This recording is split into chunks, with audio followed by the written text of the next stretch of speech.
Should I get an FD or should I buy a debt mutual fund? Each and every individual should know their risk appetite and then only come into any fixed income schemes. How much is the government of India really borrowing? So around 15 trillion is what they are Wow. They are borrowing. But against that, there is a huge demand. It's not that the demand is not there. Pension funds, for example, are growing in a big way, and there is a huge demand for government securities, state development loans. The other thing is now with this JP Morgan and other thing indexes getting included, our bonds getting included there is a demand from foreign investors also. This government has spent a huge amount on infrastructure, and going ahead also they are expected to spend a good amount on the infra thing. So India is in a very sweet spot, if you ask me. Let's say I'm convinced. I want to invest in debt mutual funds. Yeah. Which category of debt mutual fund? Why that category? What should I be doing? Hey guys, welcome to the 6th episode of our podcast. We're here with a really special guest, Mr. Marzban Irani, the CIO of LIC Mutual Fund, the debt division specifically. Sir, thank you so much for coming on the podcast. My pleasure. It's a pleasure to have you here, and we're really privileged to be able to hear your thoughts about debt mutual funds and the debt markets in India. Sure. But before we get into the subject, I'd love to know how your career's unfolded and how you've landed at such a prestigious position with LIC. So I have worked for almost more than 2 decades in the mutual fund industry, and I worked at insurance companies also before I joined LIC. In 2016, I joined. The career path has been that I got into research, then into dealing, then into fund management. But when I joined LIC Mutual Fund, I joined as a senior fund manager, and then I took over as a CIO. So it's more of a monitoring kind of role at this point in time. I manage some funds, but at the same time, there is a research team, there is a dealing team, and there is a fund management team, which I monitor on a daily basis. Fantastic. So how did you get into debt markets specifically? Because in India, a lot of people prefer equity markets. They get into equity markets, but debt markets are huge. So there's a story to that. My dad was a banker. So from childhood days, I have seen talking him about interest rates. And those who have their fathers or mothers as bankers, they know that on 31st March, when the computers were not there, our parents would not come home. I mean, they would be working hard on that last day of the financial year. So I developed some interest at that point in time that why can't the interest rate be static? Why does it go up and down? What is it, so that created some kind of, in my mind. And then I took over fixed income as a career path. And when I joined also, not many people knew about it. Like in early 2001, not many people would be there in the fixed income markets. It would be a small market between the bankers, the mutual funds, and the insurance companies. And now there are many insurance companies. That time it was my parent. So gradually it has developed I would say, evolved in a very big way in the last 2 decades. And I hope that, this will continue for long. I'm absolutely certain. I mean, with the kind of participation we're getting in debt mutual funds specifically, Yeah. we'd absolutely expect that to happen. Yeah. So over the, such a long career, I mean, I'm sure you will have seen some truly interesting days. And in 22 years of India's history, particularly the last 22 years, we've had many ups and downs. Any memorable days in debt markets in particular where, a lot of things happened very quickly? We got to see something new, maybe your perspective on that. So 2 days which I can't forget. One is the 2008 financial crisis. I mean, suddenly tightening in liquidity. And that time, although I had spent around 8 years in the industry, but I would say that still I was new to that. Suddenly, there is no liquidity in the market. When you go to sell something, there is no buyer. And if there is a redemption, what would you do? Because we are a mutual fund, we are a pass-through vehicle. So that really, was one of the incident that, I remember. And the COVID incident. But I would say that in 2020, I was more prepared because I'd seen these type of things happening in 2008. So I saw some brokers working from home in February 2020. And I realized that probably we might also have to do these type of things because that time I didn't know.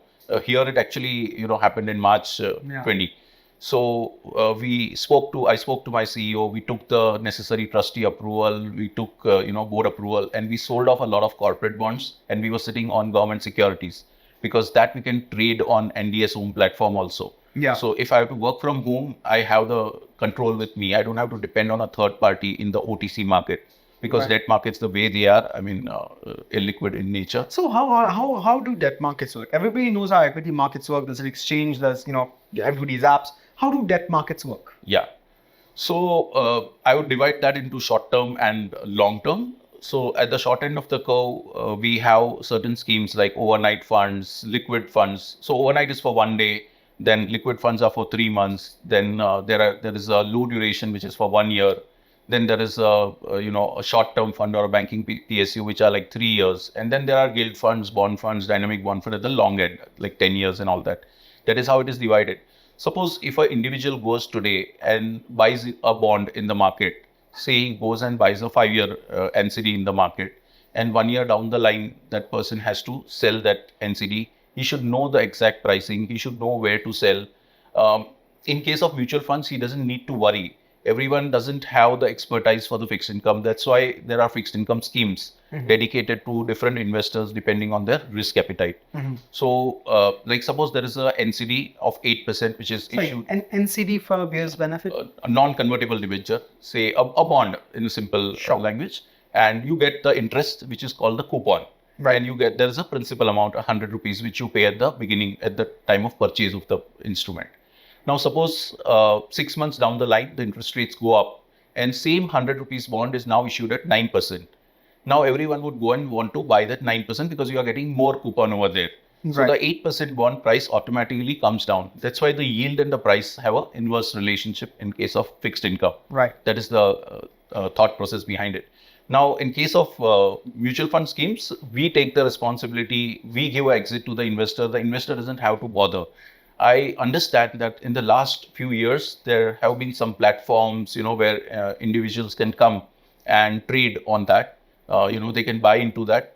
But selling has become a challenge on those platforms also because the two-way quotes are a little wider.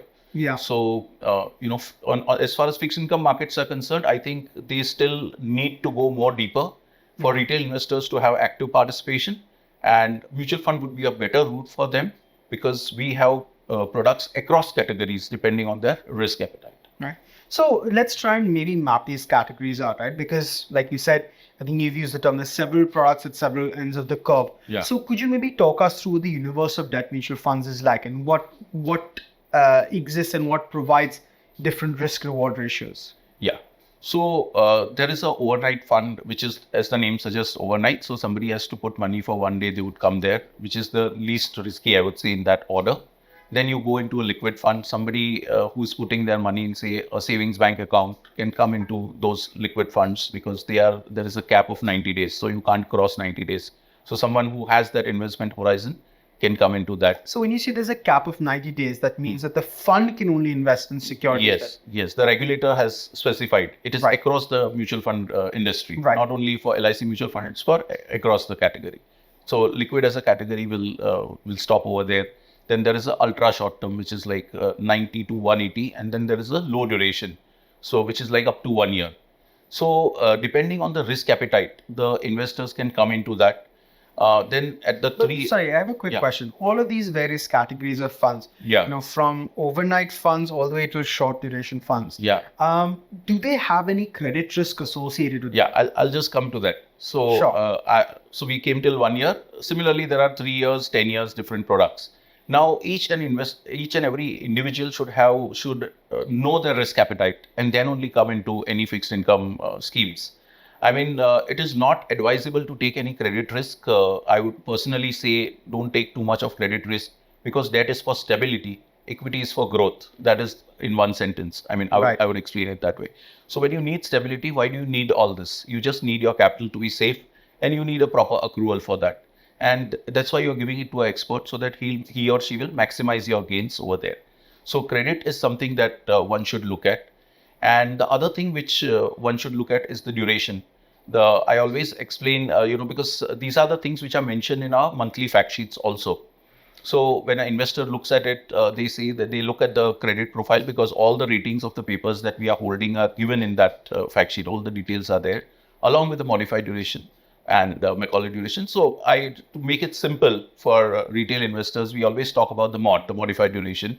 That suppose if the mod of a particular scheme is say 5 years and A scheme, and say there's another B scheme where it is 7 years, And if you are in a falling interest rate Sorry, environment. just maybe Yeah. slow it down for our viewers. Sure. What exactly, can you explain to me what is modified duration? Sure. Why is it relevant here? Sure. So in simple terms, with a 1% change in the interest rate, how much will be the movement on your portfolio, basically? That is the thing. So if your modified duration is say 5 years and 1% interest rate movement happens, then it will change by 5%. And if another scheme which has a modified duration of 7 years, that will change by 7%. Right. So basically that number indicates that with a 1% change, how much will be the movement in that portfolio. So basically, a longer duration debt mutual fund is more sensitive to interest rate movements. Exactly, correct, to the point. So and a shorter duration. If you feel the interest rates are going to rise, then it's better to be in a short duration fund. If you feel the interest rates are going to come down, like we are in current scenario, we are expecting rate cuts going ahead, or that type of scenario, then it's better to go as long as possible to maximize your gains. Got it. So one thing I think we've described, right? Like, you have debt funds, so one set for stability, equity for growth. Yeah. We've spoken about, ultra short duration funds. And, you mentioned that there are longer duration funds as well. But I want to come on the topic of credit risk. Because, when we talk about debt, most specifically, the big risk here is credit risk. And there are mutual funds that take on credit risk. And we've seen instances where debt mutual funds have taken on credit risk and it's knocked out for their investors. So I wanted to just get your thoughts on what various funds contain, what kind of credit risk, so investors can be aware. So credit risk funds, basically, those who want to take those who expect higher returns or higher accruals, these are more of accrual type of funds, because trading doesn't happen in those papers. Even if you look at the government securities, which is supposed to be the most liquid, on a daily basis, on the CCIL, the trading volumes, if you see, the top 10 securities will get traded out of say 100. The remaining 90 may not get traded, or you may get a quote with after some time. But in case of credit funds, you are buying into lower rated papers. There is a credit rating starting from AAA, and the investment grade is BBB. So basically, those schemes invest in those BBB type of papers, or say A plus, A minus, those type of credits. There are two things to it. One is that paper can default also. Suppose if there is a problem, if the promoter goes for a toss, so one has to be cognizant about that. Obviously, that is the responsibility of the mutual fund. Whoever is buying into that, they will do the necessary research and buy into that paper. Assuming they have done the research and everything is fine, the other part of the story is that we are a pass-through vehicle. We are a mutual fund. Anytime I can get redemption on a daily basis. Suppose lot of investors come, like I told you, I've seen 2008, I've seen this COVID period. Suddenly there is a redemption. Investor says that, okay, I'm ready to take a hit and I want my money back. Then are you able to sell these papers? Will you be able to liquidate that? That becomes a challenge. We know what happened during COVID, so without going into this thing. So liquidation is a very important thing for these type of credits. So we've spoken about the different ratings, but what are the underlying bonds that have these ratings, right? We know the GSEC, the Indian government issued bonds, are AAA. They're absolutely secure, no question. But you also have PSUs, state governments, municipal governments, private companies like the Tatas, Ambanis, Birlas, whatever, they issue paper. You also have NBFCs, banks. There's a lot of different types of bonds that are available, liquid or not. I just want your help in understanding. If you could rank these from us in a scale of most creditworthy to least creditworthy, just to try and understand where there's the most credit risk. Let's say Government of India, zero credit risk. If you could rank what's available, then...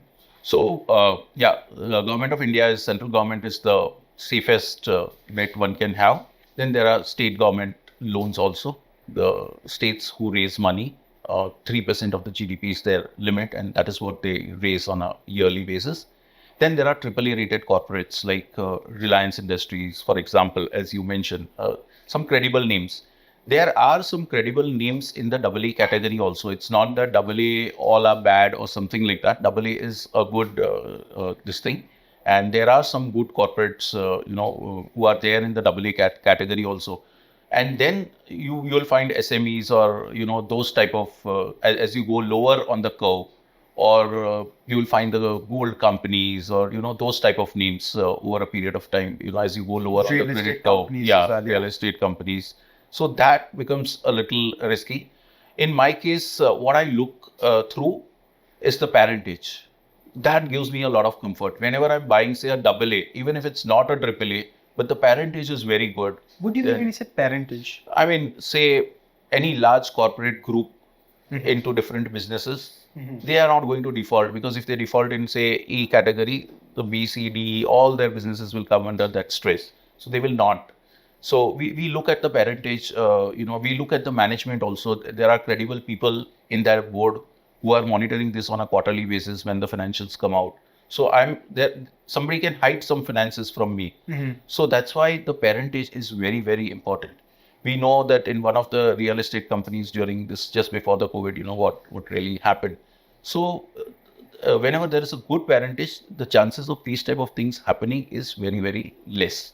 So other than parentage, what factors do you look at when trying to, buy the right mix of bonds? I mean, do you play across the credit risk spectrum, the duration spectrum? What if you had to construct a bond fund?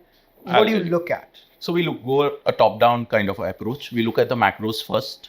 So once the macros are, good, we are comfortable with the macros, we accordingly take a call. Then we go into the sector, how that sector is doing, and within that sector, then that particular company. And within that company, there are quantitative and qualitative factors. Like in quant, obviously certain ratios are there. There is a research team. I have 3 credit analysts looking after the research thing. So they will look into those ratios. Basically, if we are lending money to someone, will the principal and the interest come back to me? Simple. Right. So that is the basic thing. That is what the quant guy does. And then there are qualitative factors, like as I mentioned, like about the parentage or about how the business will survive in different circumstances. So those type of things. So every time there is a new credit, the analyst will look at it. He will come and they will present. There is a credit committee where they will present. Not only the investment guys are there, the risk guys are also equally involved. And fortunately, at our place, the risk guy is an ex-investment guy. So he understands, this thoroughly. And then we take a call on any credit whenever we are buying into that. When we are taking a call also, we are cognizant of certain things like how long are we going to invest only for 3 months in a liquid fund? Are we going to buy a 10-year bond of that company? What will happen in the next 10 years? How can the circumstances change? What will happen to this company? So we take a call based on all that. Otherwise, we go for short term. When I say short term, it's up to 1 year. And when I say long term, it's beyond 1 year.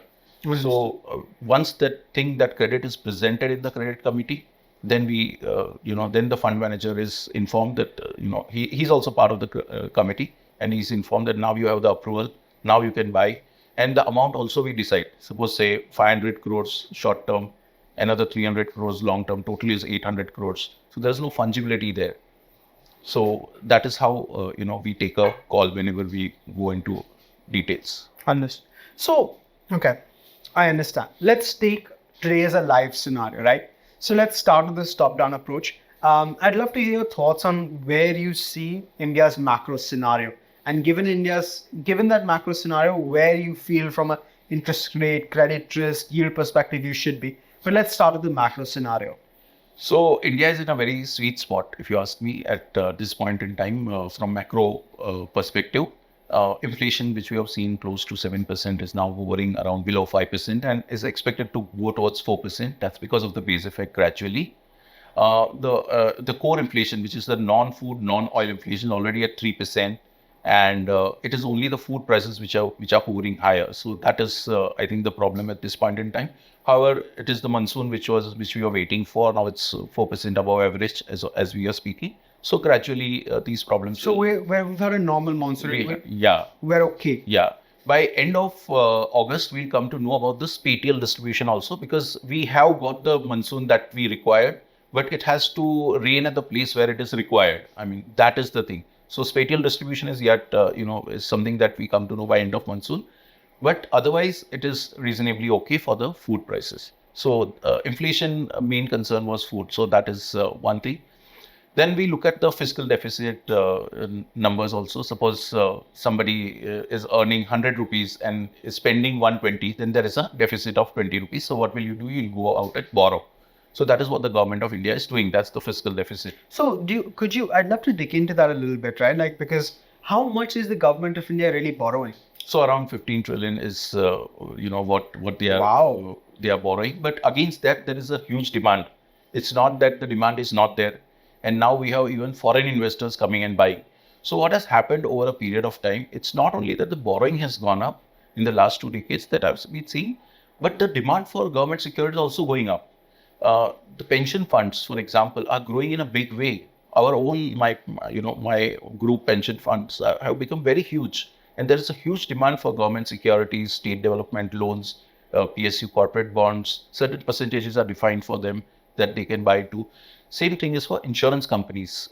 They are also buying in a big way. So there is a huge demand against the supply that is coming. That is one part. The other thing is now with this JP Morgan and other thing indexes getting included, our bonds getting included there is a demand from foreign investors also.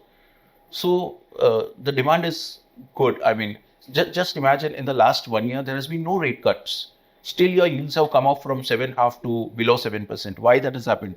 That has happened because of the huge demand in the market of our papers. So that is there. Growth-wise, yeah, we are having a decent. I just want to stick on the fiscal deficit for a second, because I have a few follow-up questions.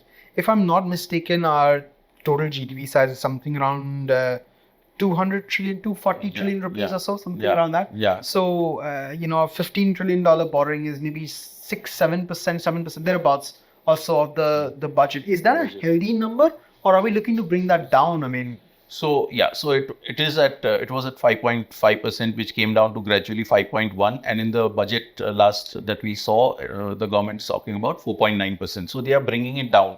Why they are bringing it down? Why are they so confident that they don't need so much money? Is because the tax collections have been beyond, especially the direct tax and the GST collections. If you see the number from the time it started and now what you see, they are collecting good money by way of taxes.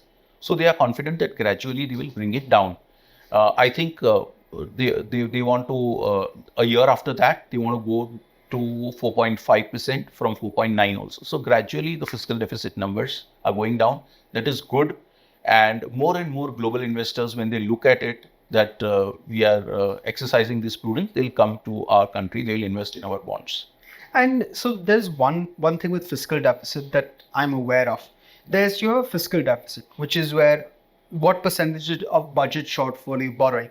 But there's also primary fiscal deficit of some sort, which I understand is if you're not borrowing to repay old loans, then it's not the same as just having a fiscal deficit. Yeah. And I want to hear your thoughts on that, whether that's relevant or important, and if so, where are we at as a country? So money which you borrow to pay the interest. Already you have an interest burden and you are borrowing more money to pay that interest. That is the deficit that you are talking about. Right. That is not good for the economy overall.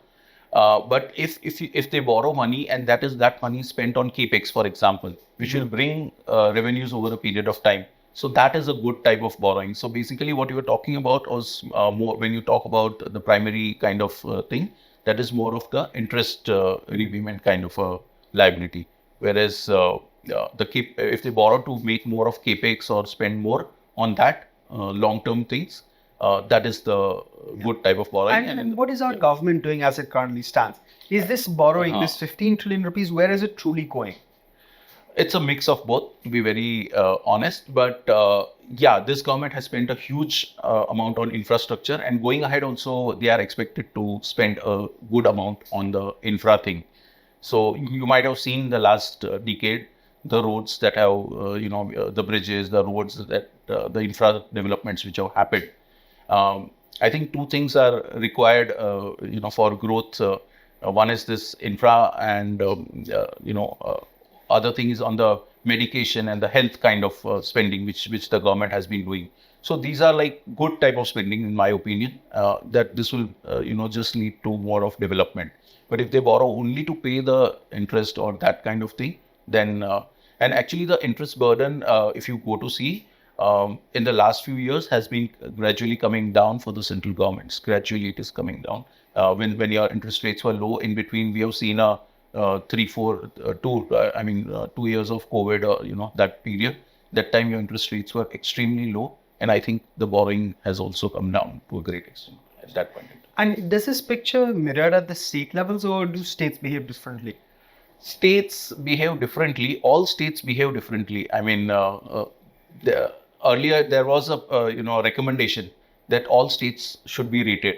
I mean, that has not gone well, I would say, over a period. But that would have actually given how. Otherwise, a lot of times people ask, how can the cutoff come almost at similar levels? There are some very good states like Gujarat, Maharashtra, which trade also at better levels in the market. In the secondary market, you can easily get, if you want to liquidate those papers, there are always buyers. There are some states where you find it difficult to liquidate.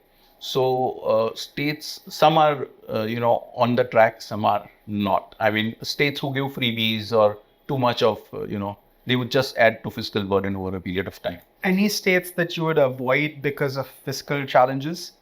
We do. I don't know whether, I can name them, but, we do avoid, as I said, but the good ones, as I mentioned, we buy into those states because they are.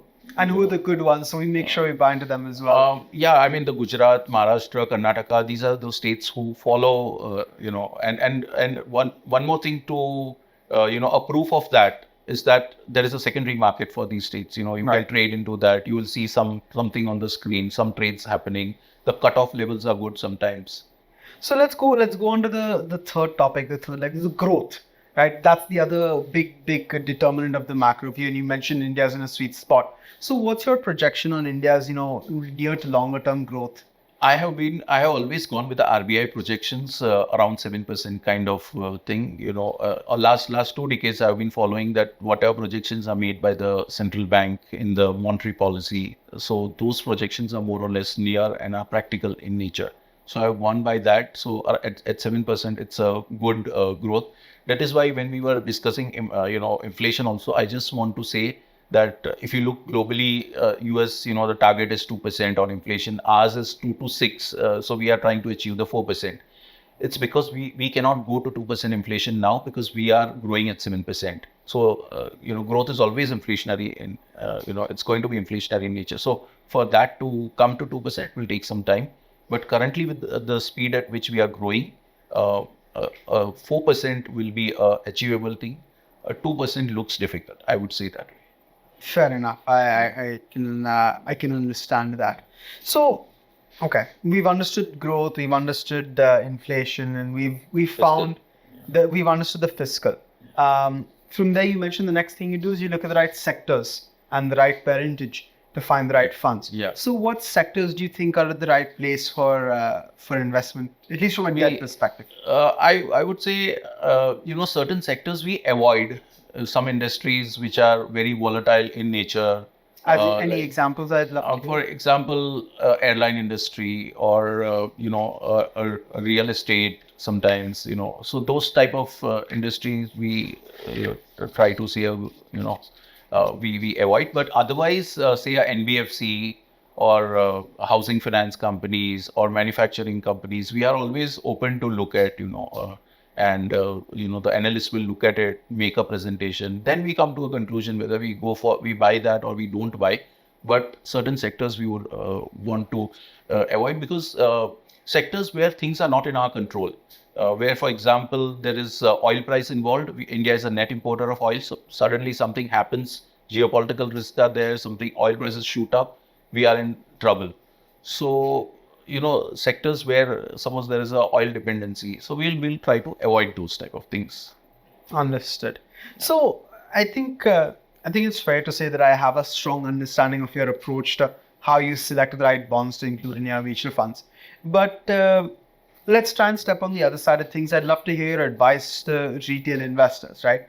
So for those that are considering making an investment in a debt mutual fund, what should they consider? First, to know whether they should be investing in debt mutual funds and how much. And then we'll get into which debt mutual funds. But let's start with, okay, should I invest in a debt mutual fund? How much should I invest in a debt mutual fund? So a thumb rule is 100 minus your age. That is what we tell them. So if your age is 25 years old, put 75% of your money in equity, 25% on the fixed income, and when you're 75 years old, do the reverse. I mean, that is what we say. But we always tell them to look at the portfolios and then decide. I mean, look at their horizon, what is their risk appetite, and only then we tell them to take a call on the fixed income. Whenever they come, we ask them, what is your horizon? Are you there for 3 months and you are expecting a 10-year kind of return, or you are there for 3 to 5 years and so that horizon should be very clear. That investor would know obviously that how long that money is free, because if they don't come here, what is the other option? They would go for a bank FD or something like that. So And how does a debt mutual fund? If I'm sitting here making a decision, Yeah. should I get an FD or should I buy a debt mutual fund? Why should I buy a debt mutual fund? A debt mutual fund and FD, there are certain differences. One is on the taxation part. Suppose I have got a FD and every year I have to pay a tax. It's a 3-year FD, and every year when I get the interest on that, I have to pay a tax. In case of debt mutual fund, you can defer the tax liability. You can be in the growth option. Only when you redeem that, that is the time you have to pay the tax. So you can do that deferment of tax. And you can pay long-term capital gains tax as opposed Absolutely. Exactly. Against the short term. So that is one thing. Second thing is the penalty. The bank will impose a penalty if you buy a 1-year FD and after 3 months you withdraw that, the bank is going to put a penalty. In case of mutual fund, that is not going to happen. You can come in, you can walk out anytime. Nobody will ask you a question. And most important thing is about transparency. That's the key word. I mean, every fortnightly we put up our portfolio on the site. Today you do a 1 lakh, you put 1 lakh rupees in my fund, and every 14 days I'll tell you that your money is invested in these companies. You can have a look at the portfolio. In case if you do a FD, the bank is not going to tell you whom do they lend that money to. So the transparency is a very important thing which is there in mutual fund industry. Thanks to the strict regulations in the interest of retail investors, this transparency has been very helpful for retail investors. Okay. So let's say I'm convinced I want to invest in debt mutual funds. Yeah. Which category of debt mutual fund? Why that category? What should I be doing? So you have to tell me the tenor and your risk appetite. Suppose when I say risk, I'm not talking about only credit risk. I'm talking about the duration risk also. So suppose if you say that I can bear volatility and I have this money for say 3 years, then I would accordingly say that you come in a banking and PSU as a category, or a short-term fund, which is like a 3-year kind of a product, which will be volatile during those 3 years. But at the end of 3 years, you'll be better off. But if you tell me that my money is only for 3 months, however, I want to come in a duration fund, I would say no, stay in 3 months, because there can be some volatility and you might lose out on your capital also. So that's why it's better to, if you know the horizon at the time of investment, you're very clear on that, then it would help. But you have the right products for that. Even if you tell me that I can go, I'm ready to bear the risk, bear the volatility, I can go as long as I can, I would take you in a gilt fund category, or a dynamic bond fund, or a bond fund, or those type of categories. And I would tell you that we are bought into long-term papers, and just take the volatility and for the next 3 to 5 years, and you're going to get the necessary results. Okay, fantastic. Understood, right? I'm convinced. I'm going to put 100 minus my age in debt. I'm going to, depending on my duration, I'm going to select my category. Now let's come to the final question. I've decided I'm going to put X amount into debt mutual funds. I've decided the category I want to put it into. How do I select the right fund? Because today what investors are doing is they're just looking at the return. Whichever fund has given the best returns, udhar dalo. What do I do? So as I told you, horizon is the thing that you have to see, and the credit quality. There are 2-3 risks that one should be cognizant of.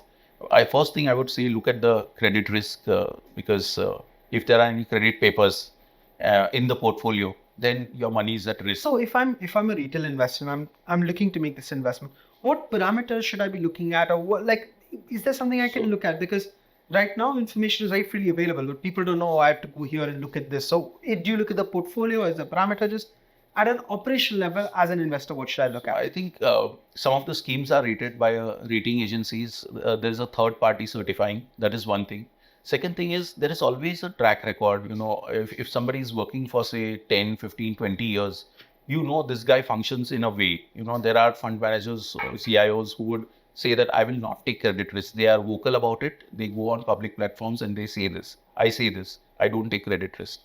I don't recommend credit funds. There are people who recommend credit funds in a big way, and I mean, with due respect. So, if you are more aligned to that strategy, the accrual strategy, one can go there. As I told you, the only challenge is on the liquidity front. Selling those papers becomes a challenge. Uh, in case of certain fund managers, they are vocal about the credit part. That we don't take any risk. So that is one thing. That is the primary thing one should know.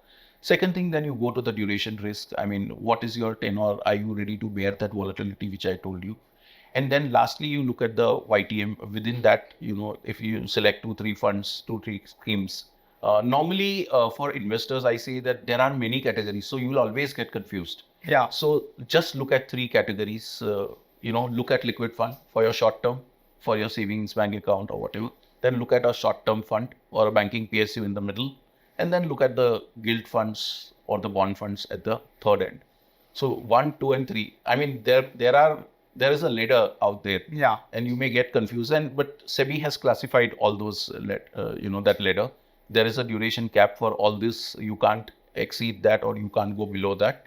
But mota roughly, I would just say that Liquid, banking PSU, dynamic bond and gilt. Yeah, I mean, those are the three things. All right. Well, thank you so much, sir. It's been a pleasure speaking to you. Thank you so My much pleasure. for your advice. I'm sure all of our viewers will find it valuable, and I really hope that they follow your advice and start making the first debt fund investments. Thank you for inviting me. Thank Thank you you, very sir. much.